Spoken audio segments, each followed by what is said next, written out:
Good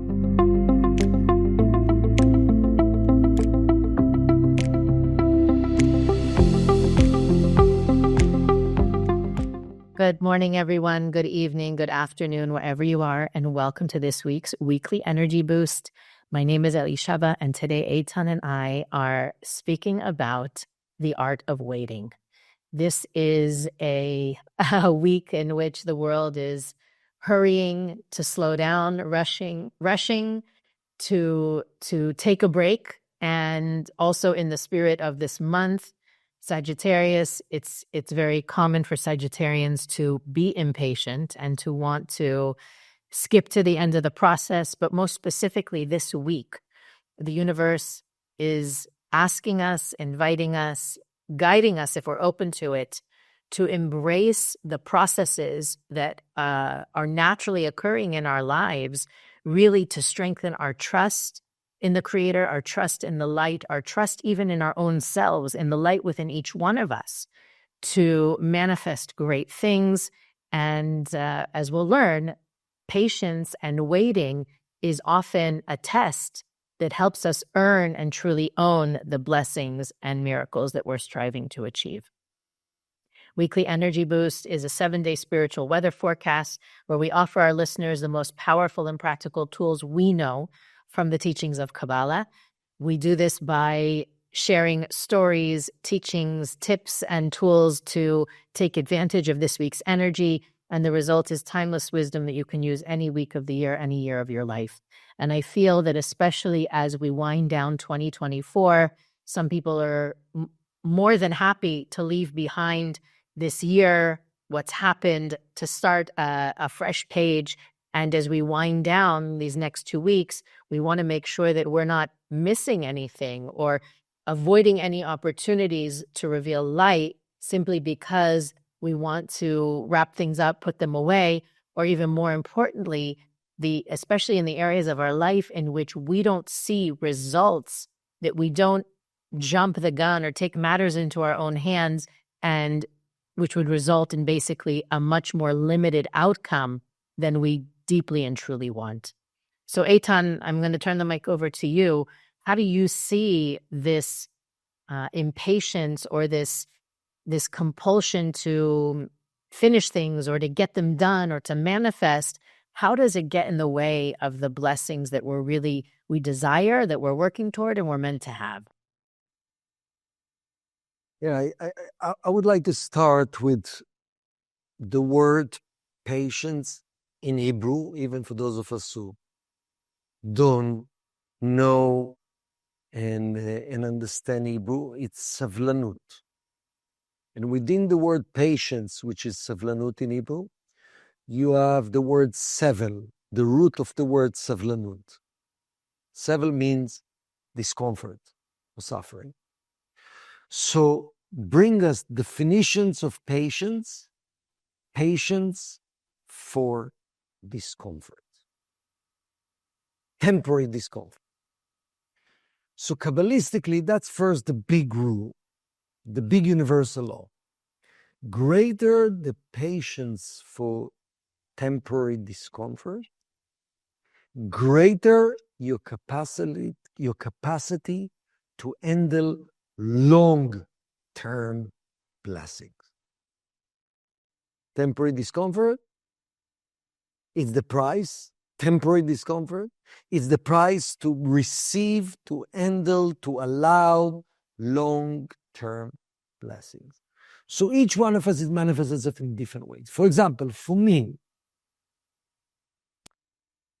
I rather skip emotions that are undesirable. Fear,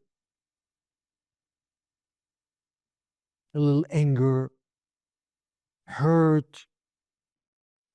My natural tendency of my ego is to push this away and to be strong and not to deal with it. I've learned for myself, each one of us, according to our own life lesson / tikkun, we need to learn to have patience to what?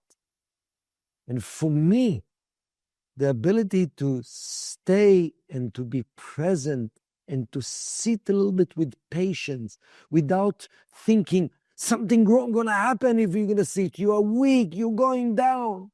Actually, with patience, miracles will happen. So, but I think one of the most difficult things that also connected to this weekly energy boost is when you get hurt by someone. It triggers for all of us, consciously or subconsciously.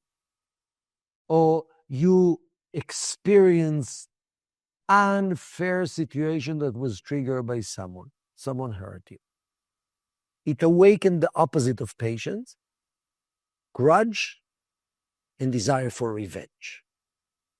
Think about it. Revenge is, the only way I will be happy, or the only way the grudge will go away, it will be a payback.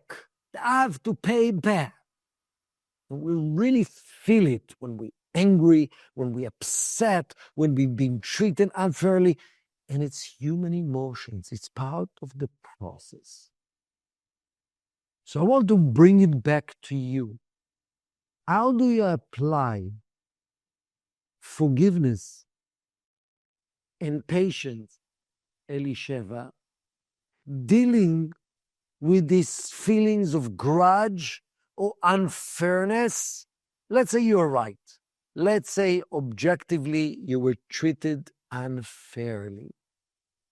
So how does forgiveness and patience are connected to each other? Well, I'm at a bit of an advantage as a Kabbalah teacher that this is the something that I have to talk to people about a lot. And even in my own home, guiding my children according to these principles, these teachings, it's probably one of the things I have to remind them the most. First of all, I think in general, when you talk about grudge and revenge, maybe some people are saying, that's not me.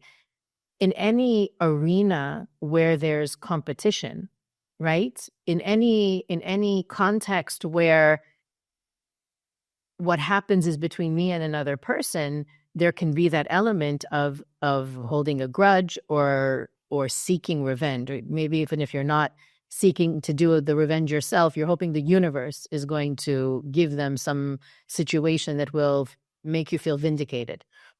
I always tell my kids, even between them, one another, the Creator is better at making sure people get what they need, better than any of you could do. So sometimes she started it, right? Or he did it first, right? So the second one wants to hit back or retaliate.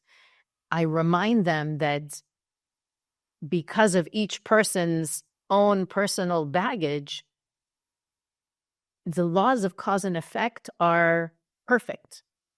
If the person who did the wrong, like you said, objectively, if they actually did wrong, if they opted for selfishness, for harm, for hurt, that will come back to them. Not in the way that I think is best for them, but in the way that will be best for them to balance what they put out. And the same goes for me.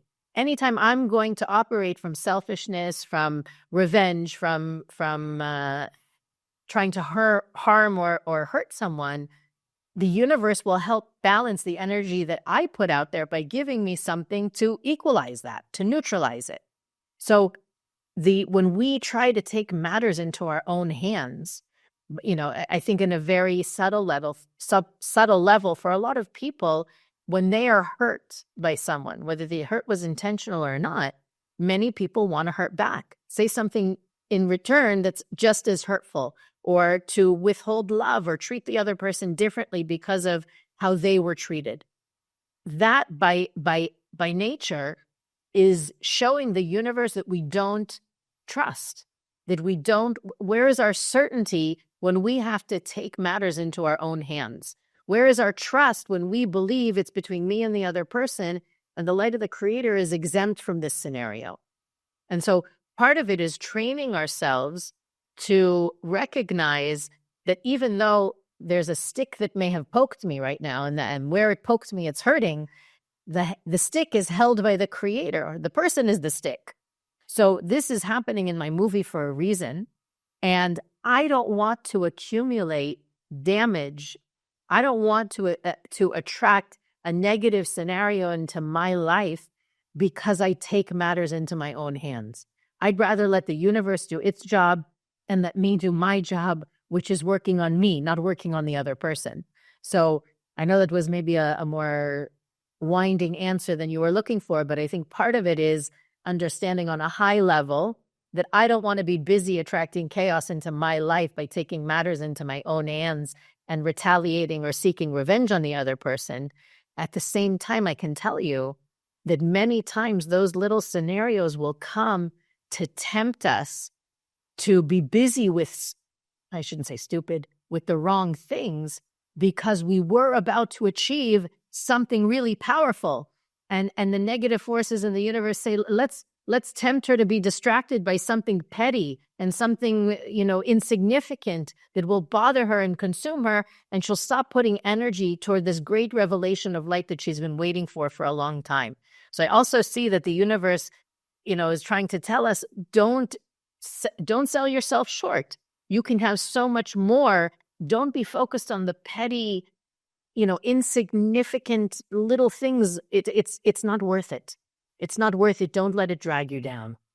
So to summarize it as a tool for life that connects to forgiveness and patience, number one, every time something, according to your perception, unfair happened to you by someone else, while initially you love the initial reactions and emotions and victim and some fears and sense of justice and revenge, pause and remember the truth.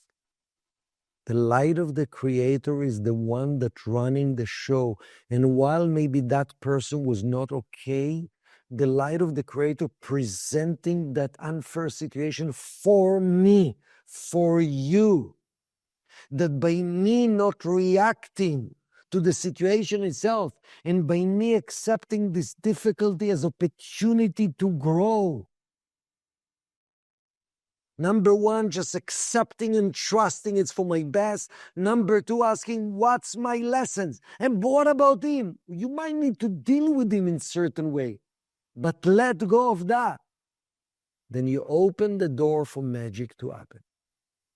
But the issue is, sometimes it doesn't happen right away. I forgave. I was open to know it's for my best. I want to see results right away. Patience. That's part of building spiritual muscles. Do the right thing. Inject the right energy. Give more love. Let go of your grudge. And trust. When it will come, the Rav Berg used to say, the moment you say, how come it didn't come? You delay the process. Now, does it mean I should turn the other cheek and let the other person continue being my friend and take over? No, of course. Part of the lessons you need to learn is, don't be vulnerable to those people, or sometimes even actually protect yourself in business and sue them. But the emotions of grudge and an anger is denying the fact that the unseen light is the one that's presenting every situation my way. And you need to have patience. Patience doesn't mean that the other person will be hurt. Wishing for someone to be hurt will never get you benefit and blessing. But number two, I thought about another thing, seeking justice.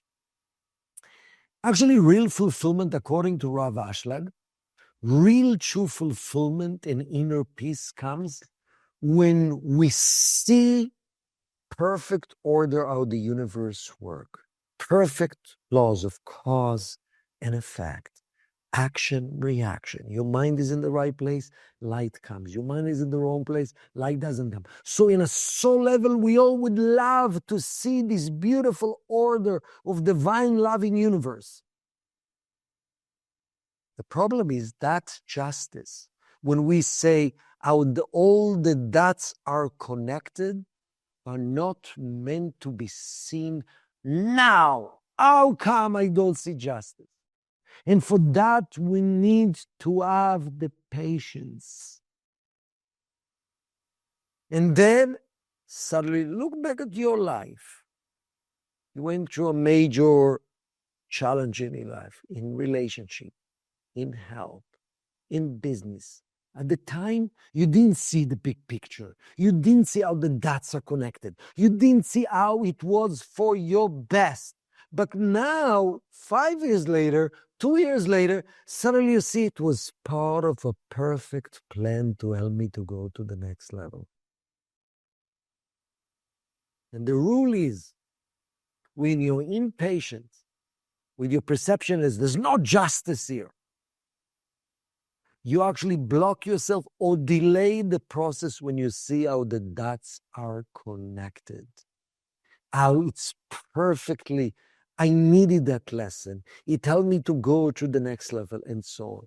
So the question is, how fast am I letting go of justice and instant revenge and holding grudge and trusting that this is for my best to learn lessons between me and the Creator?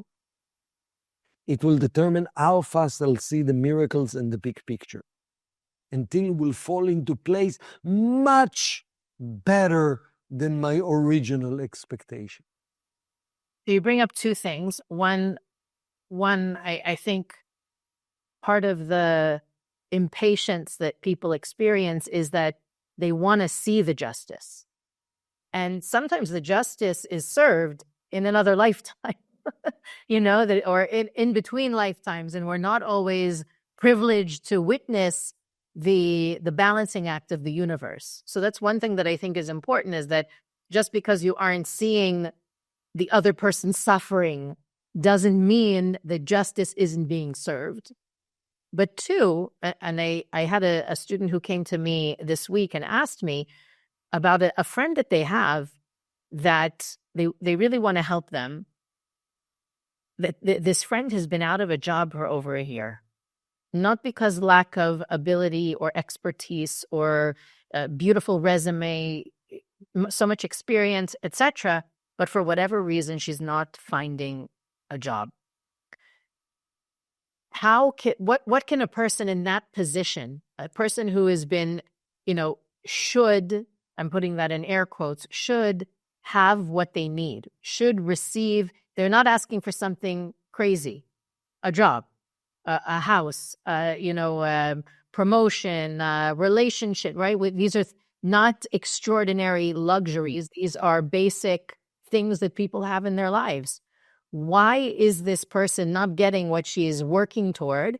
And how can her friend was asking me, how can she support her to open up to first speeding up her process, but also not feeling victim, not feeling abused by the universe, not feeling left out or ignored? So I think my approach with myself, with family members and with students is, you need to look at every day as a new lifetime. You need to start from scratch. And if you're holding on the grudge and it's already 60 days I'm out of a job, and today is the 61 day, I don't have patience. Every day you need to find, and that's what part of meditations and spiritual prayer, to bring yourself back to the idea is, I'm doing my maximum effort externally to apply for the job with hopes, with certainty. The universe wants to give me the ability to support myself in this particular case. But at the same time, internally, to ask myself, what's my judgments about life, about other people, about comparing? And that's what I need every day to reboot my system. And even though I have judgments and grudges towards the universe, how come? And that's what victim is about, judgments about the universe. Sometimes you cannot just let go of judgment or grudges. I'm asking the Creator, please, every day is a new day, a new effort. Please, the Creator, help me to release the judgment. I know it's for my best, and I know who knows what I'm cleansing to my effort. Do I see the big picture? None of us sees the big picture.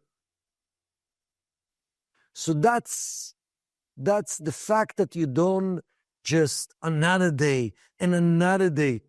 You're looking at every day as a new day, new energy, new hopes, and you begging the Creator to help you to cleanse the attachments to, I'm suffering so much. And another thing about seeking justice, it's very important. You know, the Rav Berg once said something very powerful. What you wish for other people, that's what you are going to attract for yourself. When you're saying, I want to see justice, I want the other person to suffer the consequence of what they've done, you know what you're actually basically saying? Universe, if I deserve any suffering for the short circuit, for the selfish behavior, from the unconscious behavior and thoughts that I had, please bring it on. Are you really ready for that? Do you want life to be governed by the merciful energy of the Creator, that even though you've done a mistake, you have a chance to change it? Or you want instant justice for every mistake? So remember, when you seek justice for someone that caused you suffering, you're at the same time seeking justice for yourself. Are you ready for that? Very powerful. I think also in today's age that the quest for justice and serving the unjust, it's an important, we need to be the voice for people who don't have a voice, but at the same time be careful about attracting greater justice, I think the cause and effect moves faster. And when we talk about being like the light, right? The light really gives every individual limitless chances to correct, to redirect, to revise, to reinvent themselves. And even though we need to have boundaries sometimes and be able to acknowledge this situation or this person isn't right for me, but also to trust that the light is going to take care of the situation better than we ever could, and to really let the light take care of it. Be patient, allow the universe to work in the way that it works best, and be busy with the things that we can control and that will in turn bring us goodness and blessings and miracles. Thank you. Weekly Energy Boost is available on all podcast platforms, YouTube, Facebook, and Instagram. You can also find us at weeklyenergyboost.com, where we have our archives, where you can read about the things that we think are important. And also, of course, you can click the donate button to support our podcast. But most importantly, please continue to share, to like, rate, and review wherever you're listening. And we'll see you next week on the Weekly Energy Boost.